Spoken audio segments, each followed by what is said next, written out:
Series নির্ধারণী তৃতীয় ওয়ানডেতে বল হাতে টাইগারদের শুরুটা ভালো হয়। পাওয়ার প্লের 10 ওভারে লঙ্কানরা সংগ্রহ করে 1 উইকেটে 51 রান। 20 ওভার শেষে লঙ্কানদের সংগ্রহ দাঁড়ায় 3 উইকেটে 100। এরপর কুশাল মেন্ডিস অধিনায়ক চারিত আসালাঙ্কাকে নিয়ে গড়ে তোলেন 124 রানের জুটি। আসালাঙ্কাকে আউট করে টাইগারদের ম্যাচে ফিরায় তাসকিন আহমেদ। লঙ্কান অধিনায়কের ব্যাট থেকে আসে 68 বলে 58 রান। দুর্দান্ত সেঞ্চুরি করা কুশাল মেন্ডিস 114 বলে 124 রান করে আউট হন শামীম হোসেনের বলে। নিজের করা বলে নিজেই ক্যাচ নেন শামীম হোসেন। বান্ডেল থাকলে প্রতি সেনমানিতে টাকা বাঁচবে। বিকাশ সেনমানি বান্ডেল কিনে জিতুন প্রতি লেনদেনে।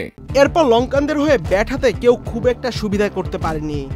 শেষ দিকে হাসারাঙ্গার 14 বলে 19 রানের ক্যামিওতে শ্রীলঙ্কার ইনিংস শেষ হয় 285 রানে। সিরিজ জিততে হলে এই ম্যাচে টাইগারদের জয়ের কোনো বিকল্প নেই, আর জিততে হলে ব্যাট হাতে টাইগারদের দুর্দান্ত কিছুই করতে হবে।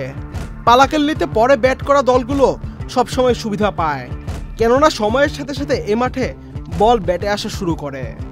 বাংলাদেশের ব্যাটাররা যদি নিজেদের সেরাটা দিতে পারে তবে টাইগার ভক্তরা জয়ের প্রত্যাশা করতেই পারে। আহমেদ শাফি, চ্যানেল আই।